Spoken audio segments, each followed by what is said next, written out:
Nirasya sarva sandeham ekikritya sudarshanam prakashita rahasyam tam bhajami gurumishwaram.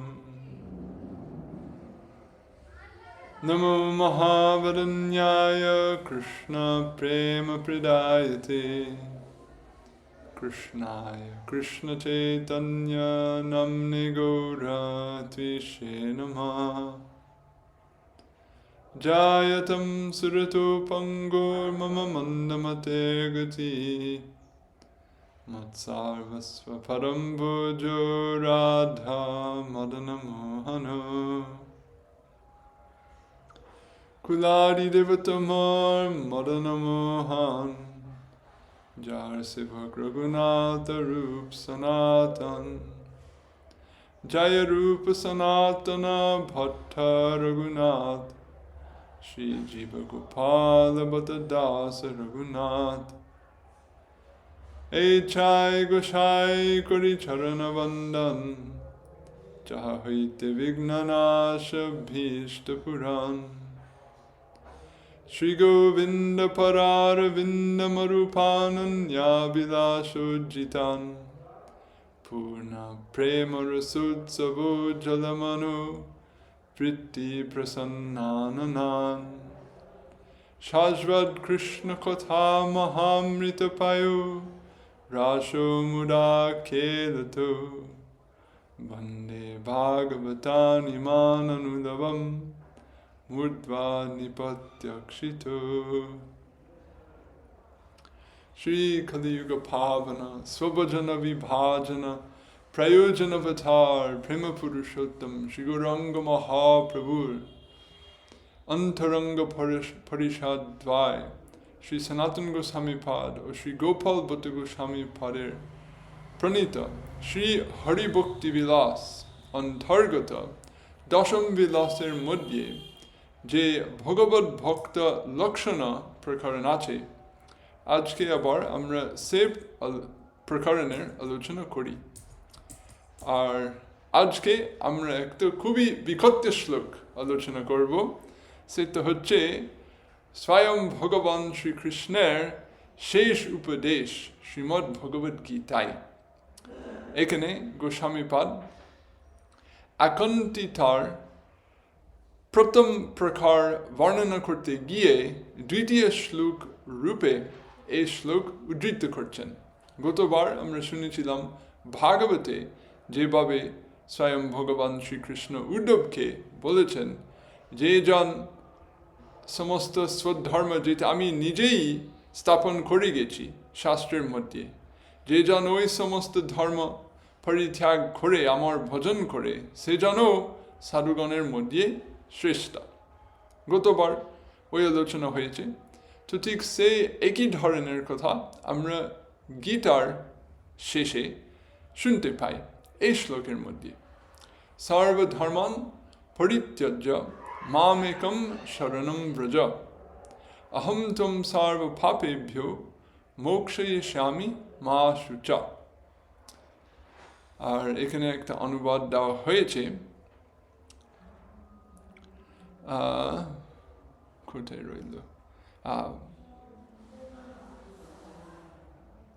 দেখা যাচ্ছে না 52 আচ্ছা এখানে হে অর্জুন নিত্য নৈমিত্তিক কর্মলক্ষণ ধর্ম পরিত্যাগ করিয়া এক আমাকেই আশ্রয় করো অর্থাৎ মোর এক নিষ্ঠ হাও এই মতো মনে করিও না যে বিহিতের অকারণ জন্য পাপ হইবে আমি তোমাকে সমস্ত পাপ হইতে মুক্ত করিব অতএব পাপ ভয়ে কিংবা ভীষ্ম দ্রোণ আদির বদ নিমিত্ত শোক করিও না এখানে অনুবাদক শ্রী সনাতন গোস্বামী পদের টিকা থেকে অনেক কথা তার অনুবাদের মধ্যে বলেছেন সুন্দর হয়েছে তো আমরা সেই টিকা আলোচনা করি সেটা স্পষ্টভাবে জানা যাবে কিন্তু গোস্বামী পদের টিকার আলোচনা করার আগে আজকে আমি শ্রী শ্রীধর স্বামী পদের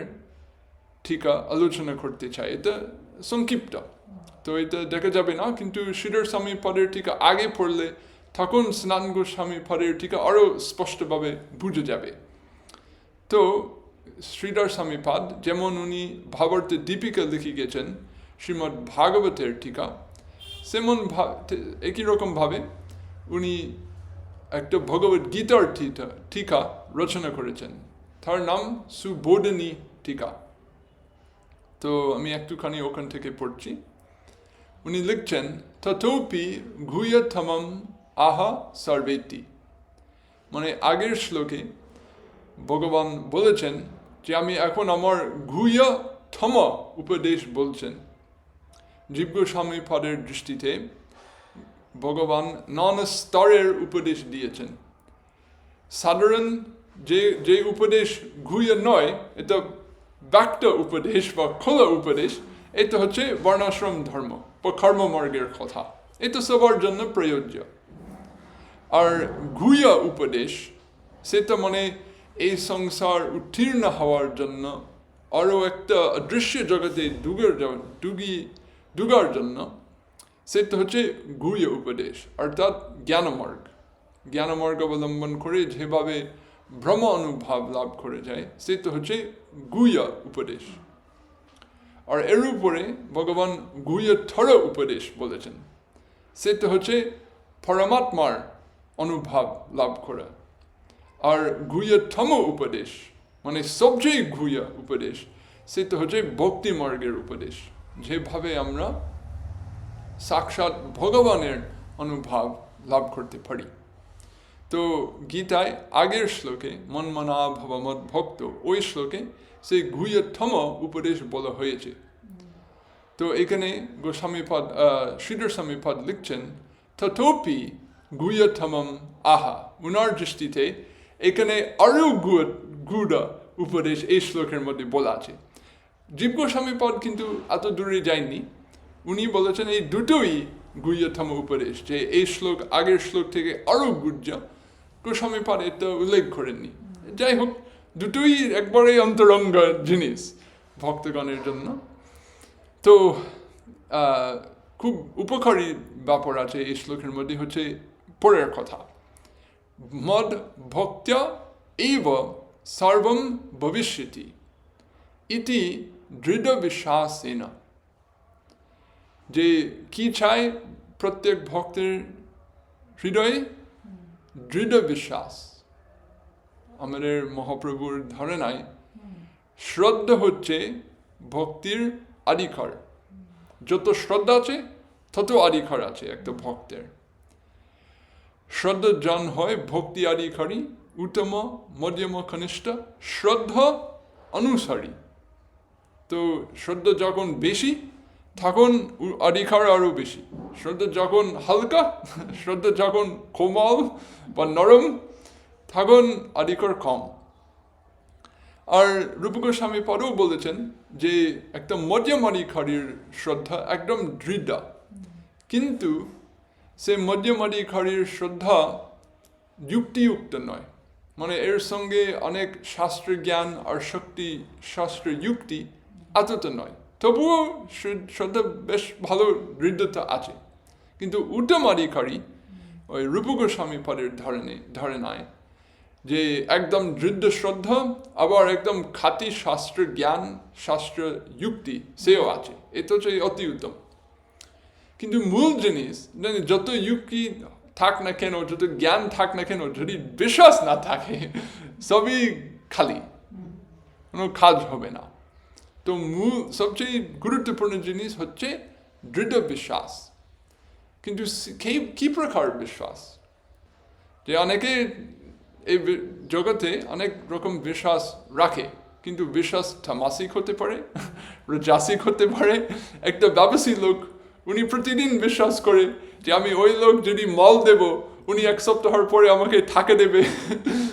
বড় ব্যবসায়ী তারা মাঝে মাঝে মানে ঋণ রূপে 1 crore টাকা দিচ্ছে কাউকে, আর 1 মাস পরে 2 crore পেয়ে যাচ্ছে, বা এরকম কোনো ব্যবস্থা চলে, অনেক বিশ্বাস লাগবে। কিন্তু সে বিশ্বাস হচ্ছে একদম রাজসিক বিশ্বাস। তো সেরকম বিশ্বাস চাই না, আমরা শুধু সাত্বিক বিশ্বাসও চাই না, আমরা দৃঢ় বিশ্বাস চাই শাস্ত্রের উপরে, শাস্ত্র আনুগত্য, শাস্ত্র জ্ঞান অনুসারে যে দৃঢ় বিশ্বাস হয়, ভগবানের উপদেশ থেকে যে বিশ্বাস হয়, আমরা সেই রকম বিশ্বাস চাই। আর সেই সমস্ত উপদেশের সার কথা কি, এখানে গোস্বামীপাদ খুব সুন্দর করে লিখেছেন, একদম সংক্ষিপ্তভাবে। মদ ভক্ত্য এব সর্বম ভবিষ্যতি, মানে সব কিছু হয়ে যাবে আপনার সর্বসিদ্ধি। আপনি যদি স্বর্গে যেতে চাও অবশ্যই যাবেন, যদি ব্রহ্মের আসনে বসতে চাও, ছোট মণ্ডলের অধীশ্বরে যদি তুমি হতে চাও, সেও হয়ে যাবে। আর যদি বৈকুণ্ঠ ধাম যেতে চাও সেখানে যাওয়া যাবে, যদি গোলক বৃন্দাবনে যেতে চাও সেখানে যাওয়া যাবে, সব কিছু হয়ে যাবে। যেমন ইচ্ছা তেমন লাভ হবে আপনার। কিভাবে? মদ ভক্ত্যা এইব, অন্য কোনো উপায় নেই। কিন্তু শুধু ভগবানকে ভজন করে ওইসব লাভ করে যাই।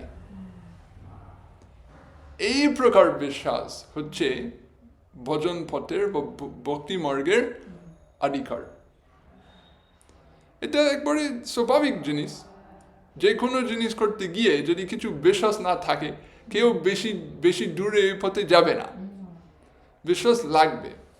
কিন্তু ভক্তি মার্গ একটা লম্বা পথ, একটা ছোট একটু গ্রামের অঞ্চলে যাব এরকম নয়, বহু লম্বা জিনিস।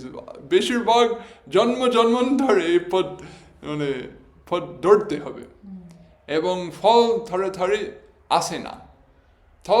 ফল খুব ধরে ধরে আসতে পারে।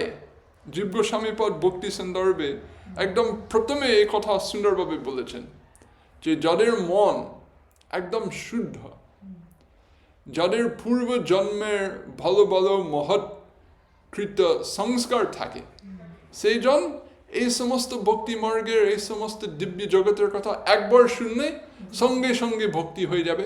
যেমন মহাপ্রভু দেখিয়ে দিয়েছেন, উনি গায়ে গিয়ে ঈশ্বরের পুরী একটু সঙ্গ করেছে, নবদ্বীপ ধামেও 2-3 বার একটু সেবা হয়েছে, উনি তার গ্রন্থ একটু সংশোধন করে ইত্যাদি কিছু মহত্বের সেবা করেছে। আর গয়া গিয়ে সঙ্গ করে দীক্ষা পেয়ে সঙ্গে সঙ্গে উনি কৃষ্ণ প্রেমে বিভোর হয়ে গেছে। সত্যি এটা একটা অতিরঞ্জিত ভাষা নয় বা অতিরিক্ত কিছু নয়। যাদের হৃদয় একদম শুদ্ধ, একটুখানি ভক্তি আর স্বাদ হলে ব্যাস আগুনের মতো সব দগ্ধীভূত হয়ে যায়, একবারে অষ্টসদ্ভিক বিকার এসে যাবে। তো এসব হচ্ছে না কেন? কারণ আমাদের হৃদয় শুদ্ধ নয়। অর্থাৎ পূর্বজন্মে বা এই জন্মে বা কোনো সময় আমাদের মহতের চরণে অপরাধ হয়েছে। আর মহৎ চরণে অপরাধের ফলে হৃদয় খুব কঠিন হয়ে থাকে, শুকনো হয়ে থাকে, এইসব জিনিস ধরতে পারে না। তাহলে আমাদের সংস্কারের অভাব আছে। আর কুসংস্কার খুব দৃঢ়ভাবে লেগে আছে।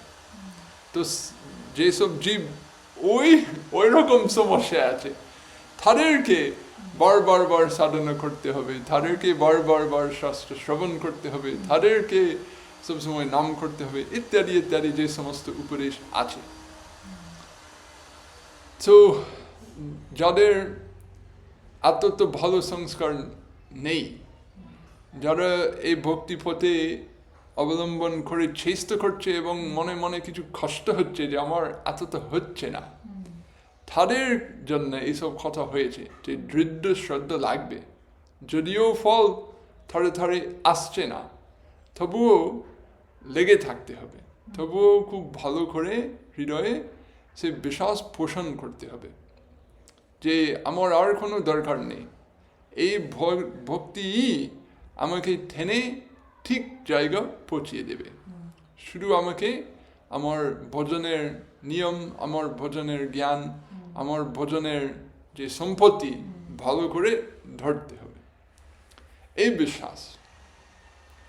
যখন ওই বিশ্বাস যদি সত্যি থাকে হৃদয়ে, তখন অবশ্যই আমাদের জীবনে পরিবর্তন বাহ্যিকভাবে হবে।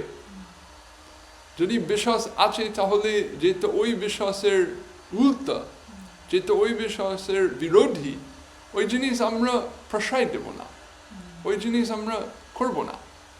তো এখানে স্বামীপদ লিখছেন বিধি কৈঙ্কর্যম ত্যাক্ত্বা।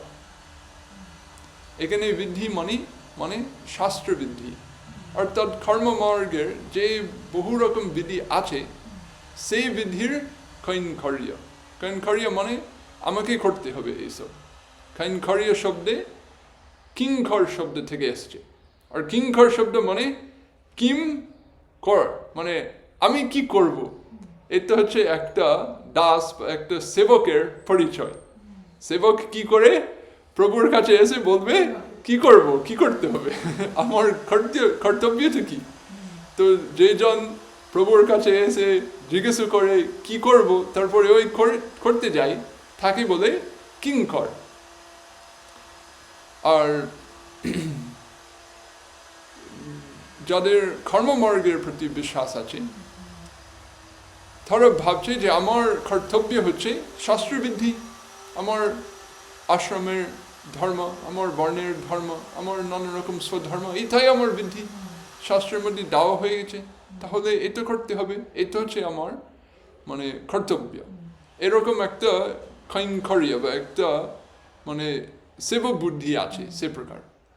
কিন্তু যখন ভক্তি মার্গে দৃঢ় বিশ্বাস এসে যায় তখন সে প্রকার বিধি কৈঙ্কর্য বন্ধ হয়ে যায়, শেষ হয়ে যায়, যে না শুধু ওইসব মানে জগতিক বিধি পালন করতে হবে না, ভগবানের ভক্তিমার্গের উপদেশ করতে হবে। তো সেই বিশ্বাসের ফলে ওই লোক সেই সমস্ত বিধি পালন করা পরিত্যাগ করে, আর মদ এক শরণম ভব, ভগবান, এ তো ভগবানের কথা উনি বলছে, ওইসব ছেড়ে দিয়ে মদ এক শরণম ভব মানে যার একমাত্র আশ্রয় হচ্ছে আমি, সে প্রকার হয়ে যাও, সেরকম লোক হয়ে যাও, অর্থাৎ একান্তভাবে আমার শরণাপন্ন হও। এবং বর্তমানে কর্মত্যাগ নিমিত্ত পাপ স্যাৎ, এখানে এই কথা শুনে কারোর একটা ভয় আসতে পারে যে বহু ক্ষেত্রে শাস্ত্রের মধ্যে কথা আছে যে শাস্ত্রের নিয়ম যদি আমি না পালন করি, নির্দিষ্ট কর্ম আমি যদি পরিত্যাগ করি তাহলে আমার পাপ হয়ে যাবে। কারণ শাস্ত্র এমন জিনিস যে শাস্ত্রের বিধি পালন করলে পুণ্য, কিন্তু না পালন করলে পাপ।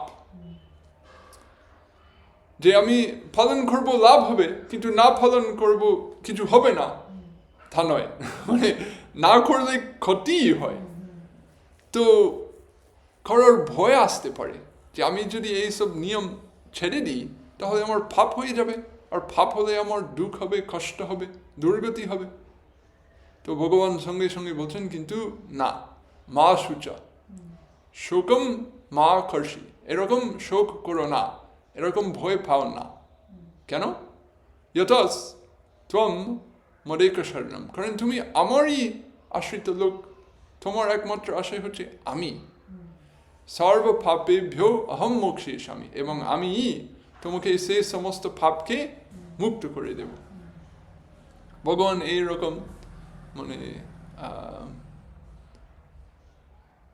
নিশ্চয় সবাইকে দিয়ে দিচ্ছে। এই তো হচ্ছে স্বামীপদের বাক্য, খুব সুন্দর, সহজ সরল সংক্ষিপ্ত সর বাক্য উনি করেছেন এই শ্লোকের উপরে, খুবই ভালো। তো ঠিক আছে, এই থেকে আমরা সনাতন গোস্বামীপদের বাক্য এখন শুনব। আর সনাতন গোস্বামীপদ কীভাবে একটুখানি লম্ব করেছে তখন সুন্দরভাবে জানা যাবে। তো এখানে সনাতন গোস্বামীপদ লিখছেন সর্বান নিত্য নৈমিত্তিক আদি কর্ম লক্ষণান, অর্থাৎ প্রথমে শ্লোকের মধ্যে সর্বধর্মান, ধর্মান মানে ধর্ম শব্দ বহু বচনে, দ্বিতীয় বিভক্তি। তো ধর্মান এখানে উনি বলছেন তার মানে সর্বকর্মান, কিসের কর্ম? নিত্য কর্ম, নৈমিত্তিক কর্ম ইত্যাদি। পরিত্যাজ্য, ওই সবকে পরিত্যাগ করে সর্বত ত্যাক্ত, অর্থাৎ যে একটুখানি ছেড়ে দিই তা নয়, সম্পূর্ণভাবে পরিত্যাগ করো। আর মামেকম শরণম ব্রজ, মদ একনিষ্ঠ ভব, মানে তোমার একনিষ্ঠ হবে আমারই প্রতি, আর কোনো দিকের নয়। ইতি অর্থ যদ্বা, এখানে গোস্বামীপাদ একটা সুন্দর মানে দ্বিতীয় দৃষ্টিকোণে শ্লোকটা ব্যাখ্যা করছেন। প্রথম বাক্য হচ্ছে শ্রীধর স্বামীর সঙ্গে একই বাক্য, আর দ্বিতীয় বাক্য এরকম, শরণাগতত্ব মাত্রেণ অপি মাম একম আশ্রয়। তার মানে কি? উনি বলছেন আমার আশ্রয় নাও, যেন আমি তোমার একমাত্র আশ্রয় হয়ে যাবে। এবং সেই আশ্রয় নেওয়া কিভাবে হবে? উনি বলছে শরণাগতত্ব মাত্রেণ, শুধু শরণাগত হয়ে। তো শুরু এই টিকা থেকে সব জানা যাবে না, যদি আমরা অন্য দিকে দেখি হরিভক্তি বিলাস ওই শরণাপতি বা শরণাগতি প্রকরণে, ঠাকুর গোস্বামীপাদ ঠিক এই বিষয় নিয়ে আরো বিস্তৃতভাবে লিখেছেন। আর ওখানে উনি সুন্দর করে একটা শরণাগতি শব্দের ব্যাখ্যা করেছেন, যে শরণাগতি মানে কি। শরণাগতি এটা একটা সমাস, শরণ আগতি, আগতি মানে আগমন। তো শরণ আছে, আর যখন আমরা ওখানে আগমন করি তখন আমরা একটা শরণ আগত হয়েছি, ঠিক আছে? যেমন আমি বাড়ির বাইরে আছি, আমি এখন বাড়ির মধ্যে ঢুকে গেছি, আমি বাড়ির মধ্যে হয়ে এসছি, এটা হচ্ছে শরণ আগত। তো তার মানে কি?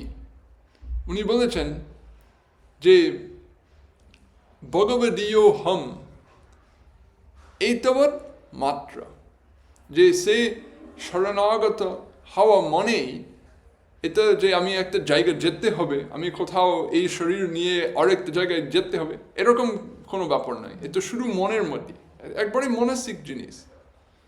আর কিরকম? যে ভগবদীয় হম, ভগবদীয় অহম। ভগবদীয় মানে ভগবানেরই, বা যে জিনিস ভগবানেরই সম্পত্তি, যে জিনিস ভগবানের সঙ্গে সম্পর্ক আছে আর কারোর সম্পর্ক নেই, এটা হচ্ছে একটা ভগবদীয় বস্তু। তো ভগবদীয় হম মানে আমি ভগবানেরই, আর কারোর নয়। আমি এই জগতের নয়, ওই লোকের আমি নয়।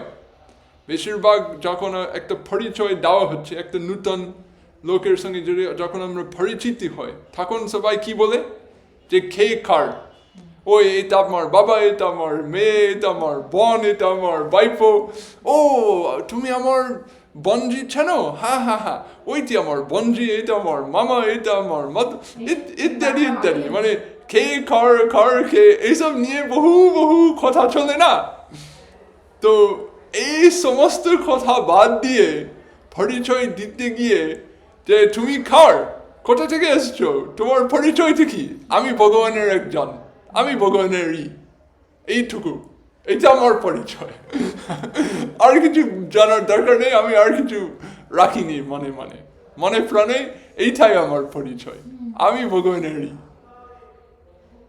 এবং এটা হচ্ছে একবারে গম্ভীর পারমার্থিক জ্ঞানের সার কথা।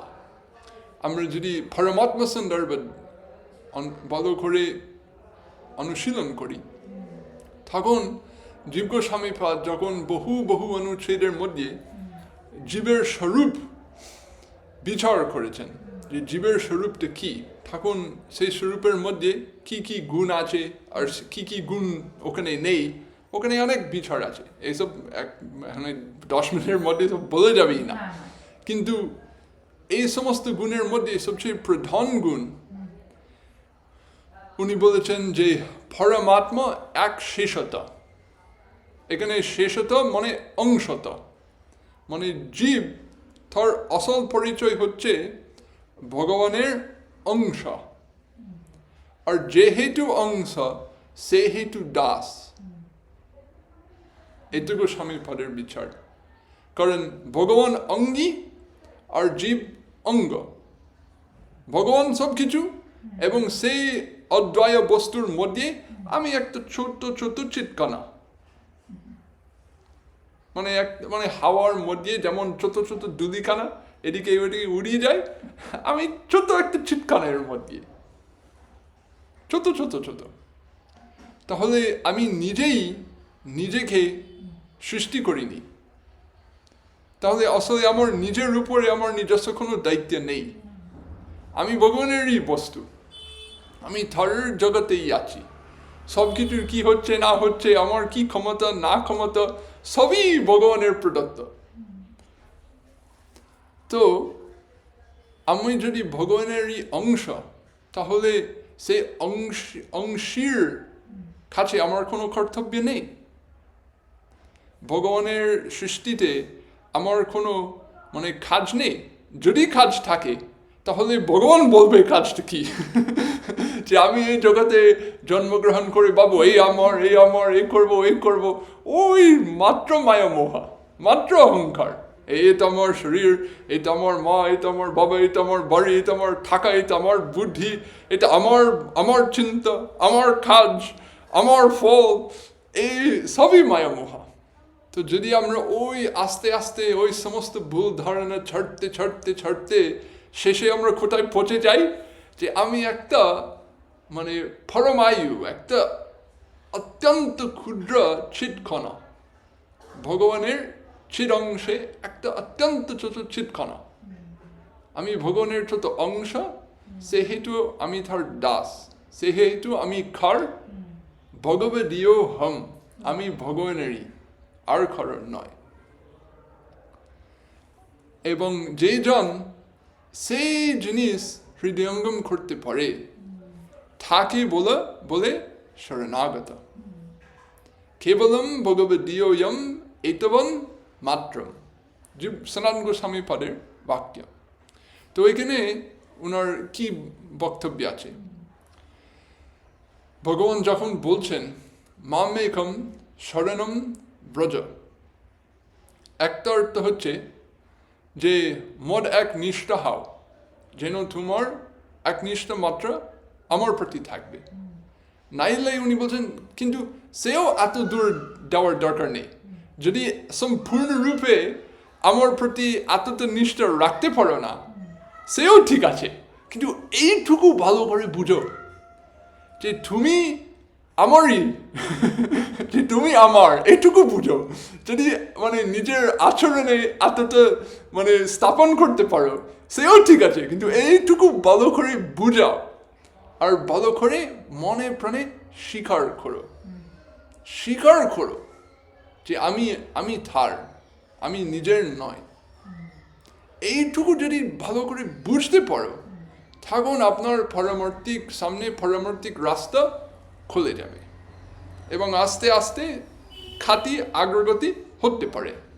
কিন্তু যদি কেউ এই জিনিস ভালো করে না ধরে, এই জিনিস ভালো করে না বুঝে, তবুও অনেক জপ করে, অনেক জ্ঞান অর্জন করে, অনেক বড় আসনে বসে আমি একটা সাধু, আমি একটা ভক্ত, আমি একটা গুরু, এসব করে, তখন সব কুটিলতার মাত্র ফল।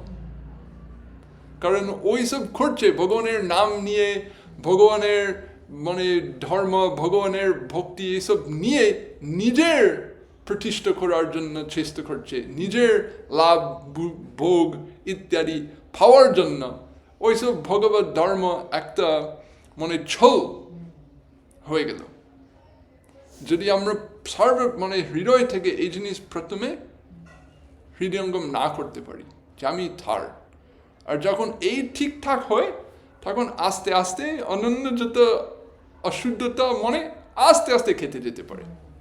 ঠিক আছে, তো এইভাবে গোস্বামীপাদ দুটো বাক্য করেছেন। বাকি ঠিক আমি এখন পড়ছি। কিম উত একত্বত্বেন আহা, এখানে একটা খাইমুত্তে নাই, আরো সুন্দর। উনি বলছেন যে ভগবানের উপদেশ যদি সেই রকম দ্বিতীয় বাক্যায় যেভাবে বলা হয়েছে, ভগবানের বাক্যে যদি এই রকম যে সব ধর্ম বা সব নিত্য নৈমিত্তিক ইত্যাদি কর্মকে পরিত্যাগ করে আমার শরণাগত হও, মানে এইটুকু বুঝো যে তুমি আমার। এবং ওই থেকে যদি ভগবান সে লোককে সমস্ত পাপ থেকে মুক্ত করে দেবে, তাহলে কিমুত আকন্তিত্বেন, তাহলে যেজন সত্যি সত্যি আকান্তিক ভাবে ভগবানের আশ্রয় করে, তখন ভগবান তাদেরকে কত কৃপা করে আর কত দেয়। বাহ, এটা হচ্ছে ওনার খাইমুক্তি নাই। তারপর ননু বিহিতাকরণে না পাপ স্যাৎ, একই রকম পূর্বপক্ষ তোলা হচ্ছে, যেটা স্বামী পদ তুলল, যে অর্জুন এখানে ও প্রশ্ন করতে পারে, কিন্তু যে সমস্ত বিহিত কর্ম আমাকে করতে হয় ওইগুলো যদি আমি না করি আমার পাপ হয়ে যাবে। তত্রাহ, সেই জন্য এই উত্তর দিচ্ছেন, সর্বেভ্য বিহিত অকরণ য এভ্য, মানে কথঞ্চিত নিষিদ্ধ আচরণে ব্যস্ত তথা সংসার দুঃখ করণ কর্ম রূপেভ্য, উনি লম্ব করে বাক্যেন, তৎ বাসনারি রূপেভ্য পি পাপেভ্য মোক্ষে স্যামিতি। ভগবান বলছে আমি তোমাকে সমস্ত পাপ থেকে মুক্ত করব। কিন্তু এখানে গোস্বামী পদ বলছেন পাপটা কি? প্রথম হচ্ছে যে বিহিত কর্ম না করা, ওই না করা থেকে যে পাপ হয় ওই থেকে ভগবান তোমাকে মুক্ত করে দেবে। আর কথঞ্চিত নিষিদ্ধ আচরণে ভ্যস্ত, আর আবার যে জিনিস নিষিদ্ধ তুমি যদি ওই জিনিস করতে যাও সে পাপ থেকেও ভগবান তোমাকে মুক্ত করে দেবে। কারণ পাপ দুই দিকে হয়, যে জিনিস করতে হয় এইটা না করলে পাপ, আর যে জিনিস করতে নেই ওইটা করলে পাপ। আর ভগবান ওই দুটো পাপ থেকে তোমাকে মুক্ত করে দেবে। আর কি? সংসারে দুঃখ করণ কর্মরূপে ভ্য, আর মানে সমস্ত কর্মমার্গের বিহিত আর নিষিদ্ধ আচার ওইটা বাদ দিয়ে সাধারণভাবে যে কোনো রকম কর্ম করলে, যে কর্ম করলে একটা সাংসারিক দুঃখ হয়, সেই সমস্ত রকম কর্ম যাই হোক না কেন ওই সব সমস্ত পাপ থেকে ভগবান মুক্ত করে দেবে। আর শুধু তা নয়, তৎ বাসনা আদি রূপে ভ্যুপি, আর শুধু ওই পাপ আচরণ থেকে মুক্ত করে দেবে না, যে মনে মনে যখন পাপের বাসনা থাকে সেই থেকেও। কারণ সেও একটা স্তর আছে, একটা লোক পাপ না করলে থাকতে পারছে না এটা হচ্ছে পাপী সাধারণভাবে। আর একটা শ্রেণী মানুষ আছে, তারা পাপ করে না, কিন্তু মনে মনে পাপ করার ইচ্ছা বা পাপ করার চিন্তা মনে এসে যায় তারা নিয়ন্ত্রণ করতে পারে, তারা আসলে পাপ করে না, কিন্তু মাঝে মাঝে মনে মনে ওরকম পাপ করার চিন্তা এসে যায় বা পাপ করার একটা ইচ্ছা এসে যায়, আর তারা নিয়ন্ত্রণ করে, তারা বুদ্ধি দিয়ে না না না এসব হবে না, এসব ঠিক নয়, মনে দিয়ে তারা নিয়ন্ত্রণ করে, কিন্তু তবুও ওই পাপের প্রভাব চলছে মনে মনে। তাদের স্থিতি মানে এখনো ভয়ের একটা কারণ আছে, মানে তারা পড়ে যায়নি কিন্তু পড়ে যাওয়ার সম্ভাবনা থেকে গেছে তাদের, এ আর একটা শ্রেণী। তো ভগবান বলছেন সেই শ্রেণীকেও আমি মুক্ত করে দেব। আর আদি শব্দ মানে সংস্কার বা ইচ্ছা ইত্যাদি, যাই হোক। তো অতঃ মা শুচ, এই জন্য শোক করো না, বা ভাব ভয় না ভীষ্ম দ্রৌণনী বোধেন বা শোক করো, শোকম না মা কুরু।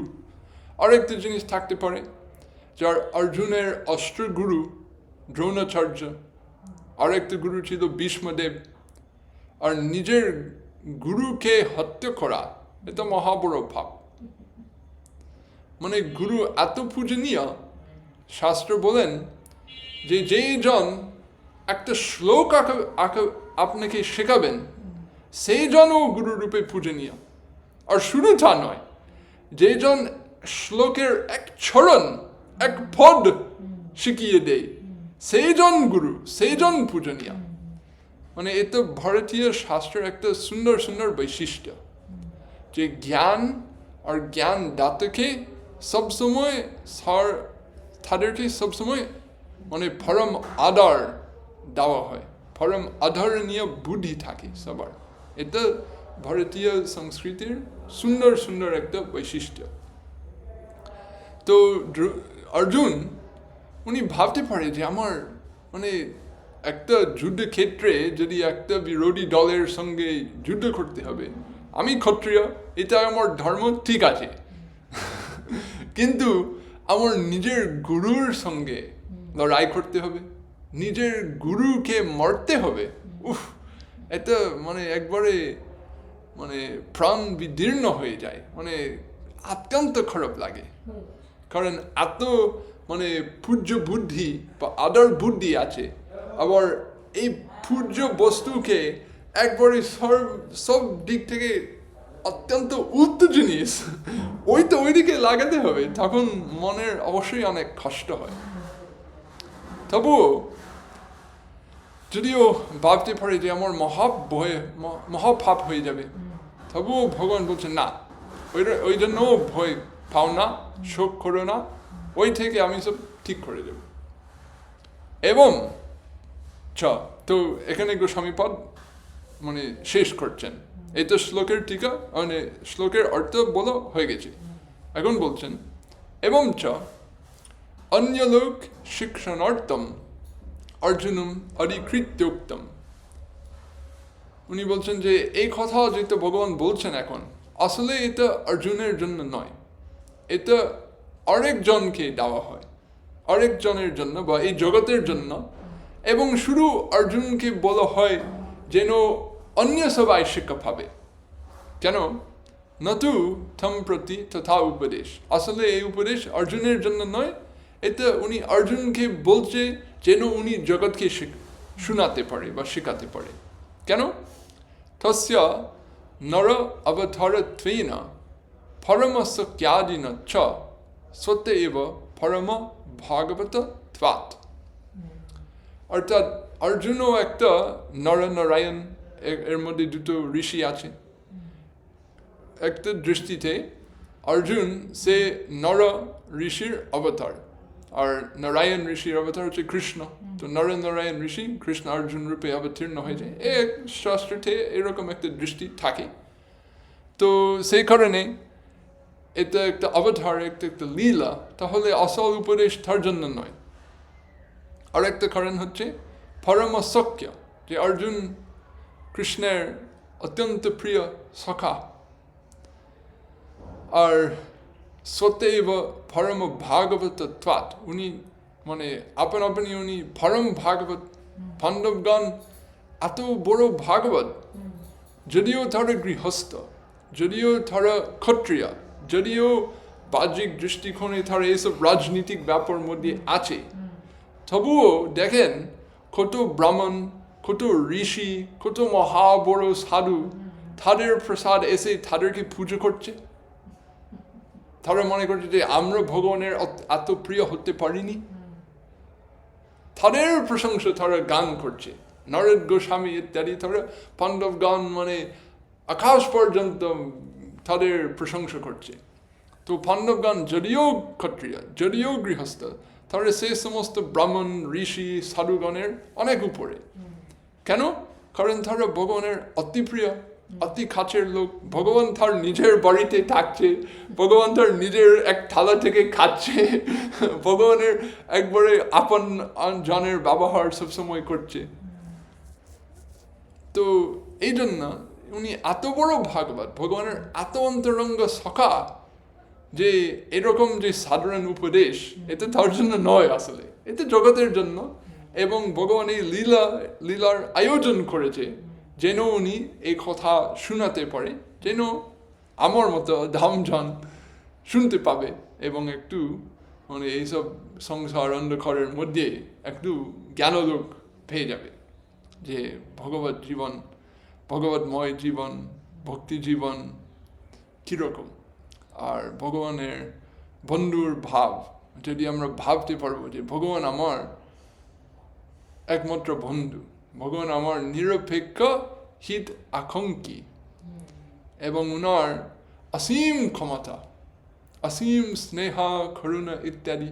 আর ওই সমস্ত অসীম গুণ দিয়ে আমার নিরপেক্ষভাবে আমার হিতের জন্য দেখছেন, আমার হিতের জন্য এই সমস্ত উপদেশ দিচ্ছেন। সত্যি সত্যি যদি এইটুকু আমরা ভাবতে পারি, তাহলে এই শাস্ত্র পড়ে তখন হৃদয় কত শান্তি হয়। তো এই তো হলো আজকের কথা। কিন্তু সর্বশেষে আমি আর একটা শ্লোক পড়তে চাই, এমনি শুধু মানে বাক্য করব না, কিন্তু হরিভক্তি বিলাসের মধ্যে একটু পরে একই অধ্যায়ে ওই গুরু আর ভগবান কিভাবে তাদের মানে একস্বরূপতা আছে, সুন্দর একটা 4-5 শ্লোক আছে নরদ পুরাণ, নরদ পঞ্চরাত্র থেকে। এই একটু পড়ছি, একই ধরনের কথা। শ্লোক এরকম যে নারায়ণ পরব্রহ্ম তদ জ্ঞানেন অথ গম্যতে। আমি সঙ্গে সঙ্গে বাক্য করি যে নারায়ণই পরম ব্রহ্ম, তদ জ্ঞানেন অথ গম্যতে। এবং সেই নারায়ণ, সেই পরম ব্রহ্ম কিভাবে লাভ করে যায়, তার জ্ঞান লাভ করতে চায়।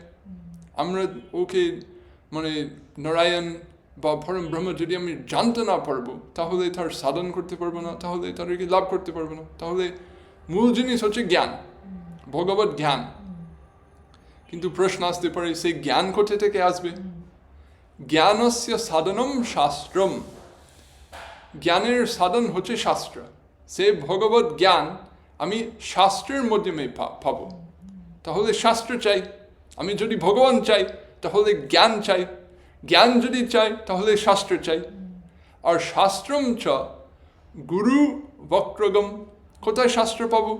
গুরুদেবের মুখে। কোথায় শাস্ত্র জ্ঞান পাবো? শুধু এমনি একাই বসে বসে গ্রন্থ খুলে আমি সব বুঝতে পারবো না। গুরুদেবের মুখ থেকে শুনতে হবে, একটা শাস্ত্রজ্ঞ সাধুর কাছ থেকে শাস্ত্র ভালো করে শিখতে হবে। তাহলে আমি যদি ভগবান চাই, আমি আমার জ্ঞানের দরকার, জ্ঞানের দরকার থাকলে আমার শাস্ত্রের দরকার, শাস্ত্রের দরকার থাকলে আমার গুরু দরকার। তাহলে কি সিদ্ধান্ত হলো? যে ব্রহ্মপ্রাপ্তির অত হেতু, যে ব্রহ্মপ্রাপ্তি বা ভগবানকে লাভ করা, গুরুর অধীন সদা এইবহি। তাহলে ভগবানকে লাভ করা এটা সবসময় গুরু অধীন, মানে গুরু ছাড়া কখনো হবে না, গুরু প্রয়োজন আছে। হেতু না আনিনবাই বিপ্রা গুরুর গুরুথর স্মৃত। সেই কারণে বিপ্রগান শুনো, গুরু গুরুথর বলা হয়, মানে গুরু খুব ভারী বা গুরু খুবই গুরুত্বপূর্ণ, ওই কারণে। তারপরে কি বলছেন? যস্মাৎ দেব জগন্নাথ কৃত্বা মর্ত্যময়ী ধনুম। সেই দেব, সেই জগন্নাথ অর্থাৎ সেই ভগবান নারায়ণ একটা মর্ত্যময়ী ধনুম ধারণ করে, অর্থাৎ একটা মানুষ রূপে ধারণ করে, অর্থাৎ সেই ভগবানই গুরু রূপ ধারণ করেন। মগ্নান উদ্ধরতে লোকান। এই যে সমস্ত লোক এই সংসার সমুদ্রে মানে সম্মগ্ন হয়ে আছে, মানে হাবুডুবু খাচ্ছে সংসার সমুদ্রে, ভগবান গুরুরূপ ধারণ করে তাদেরকে উদ্ধার করে। কেন? করুণ্যাত, ওনার করুণা আছে। সেই সমস্ত ভক্ত তারা কষ্ট পাচ্ছে, এটা তার হৃদয়ের উপর একটা টান পড়ছে, এই জন্য তাদেরকে উদ্ধার করতে যাচ্ছে। কি দিয়ে? শাস্ত্র পানি না। এটা আমার খুবই ভালো লাগার কথা, যে একটা এটা উদাহরণ হচ্ছে, একজন যেমন সমুদ্রের মধ্যে বা একটা নদীতে হাবুডুবু খাচ্ছে, কষ্ট পাচ্ছে। আমি উপরে আছি, তাহলে আমি কি করব? আমি একটা হাত তার সামনে দেব, বলছে ধরো, আমার হাত ধরো, আমি তোমাকে তুলবো ওখান থেকে।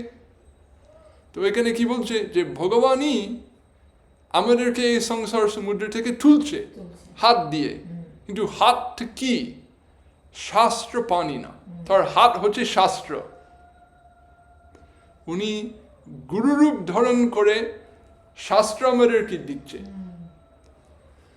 এবং সেই শাস্ত্র দিয়ে আমাদেরকে এই জগৎ থেকে টেনে নিয়ে আসছে। তসমৎ ভক্তি গুরু করিয়া, অতএব কি করতে হবে? গুরু ভক্তি করতেই হবে। কারণ ভগবানই সেই গুরু রূপে ধারণ করে আমাদেরকে শাস্ত্র শুনিয়ে দিচ্ছে। তাহলে সেই গুরু ঠিক ভগবানের মতো পূজনীয়। এটা খুবই বিখ্যাত কথা, ইয়স্য দেবে পরা ভক্তির যথা দেবে তথা গুরু, সবাই শুনেছে একই ধরনের কথা। সংসার ভয় ভীরু না, মানে যাদের সংসার ভয় আছে তাদেরকে এসব ভালো করে বুঝতে হবে। সংসার জ্ঞানিন অজ্ঞান তিমিরম বিনি ফাতায়েত, মানে যেজন সমস্ত অজ্ঞান তিমির, মানে সমস্ত জ্ঞান অজ্ঞানের অন্ধকার দূর করে দিতে পারে। কি দিয়ে? শাস্ত্র জ্ঞান দিয়ে। আর শাস্ত্র কিরকম? শাস্ত্রম পাপহরম, মানে শাস্ত্র আমাদের সমস্ত পাপ নিয়ে নেবে। মানে আমরা যদি শাস্ত্র শুনি, শুধু শাস্ত্র শ্রবণ করা একটা পুণ্যময় ক্রিয়া, সেও আমাদেরকে সংশোধন করবে। আর যদি সেই শাস্ত্রের জ্ঞান আমরা লাভ করতে পারি, তখন আরও কত শুদ্ধ হব। তো পুণ্যম পবিত্রম পাপহরম, শাস্ত্র আমাদের সব পাপ নিয়ে যাবে, পুণ্য পবিত্র আমাদেরকে পবিত্র করে দেবে। আর ভোগ মোক্ষদম, আর শাস্ত্র আমাদেরকে সব কিছু দিতে পারে। যদি আমরা ভোগ চাই, শাস্ত্র ভোগ দিতে পারে। যদি আমরা মোক্ষ চাই, শাস্ত্র আমাদেরকে মোক্ষ দিতে পারে, যা কিছু দিতে পারে। শান্তি দম চ, শাস্ত্র আমাদেরকে শান্তি দিতে পারে। আর মহা অর্থম চ, আমাদেরকে মহা অর্থ দিতে পারে। মহা অর্থটা কি? সনাতন গোস্বামী পদ টিকায় উনি বলছেন, মহান অর্থ ভক্তি লক্ষণ যস্মৎ তৎ, অর্থাৎ শাস্ত্র আমাদেরকে ভক্তি দিতে পারে। সেটা গুহ্যতম উপদেশ, সর্বোচ্চ উপদেশ। তো শেষে বলছে, ভক্তিয়া, যেজন সেই শাস্ত্রের কথা বলে, যে শাস্ত্র আমাদের সমস্ত পাপ নিয়ে নেবে, পবিত্র করে দেবে, মুক্তি দিতে পারে, মোক্ষ দিতে পারে, ভক্তি দিতে পারে, শান্তি দিতে পারে, সব কিছু দিতে পারে, যেজন আমাদেরকে ওই শাস্ত্র কথা বলে, স জগৎ গুরু, সেইজন এই জগতের জন্য একটা গুরু। মানে যেজন একটা শাস্ত্রজ্ঞ ব্যক্তি, উনিই গুরু। যে একজন গুরু আসনে বসে আছে, কাউকে দীক্ষা দিচ্ছে, এই জন্যই জগৎ গুরু, তা নয়। যদি ধর শাস্ত্রের জ্ঞান আছে, যদি খাঁটি শাস্ত্রের সিদ্ধান্ত শেখাতে পারে, সেইজন জগৎগুরু।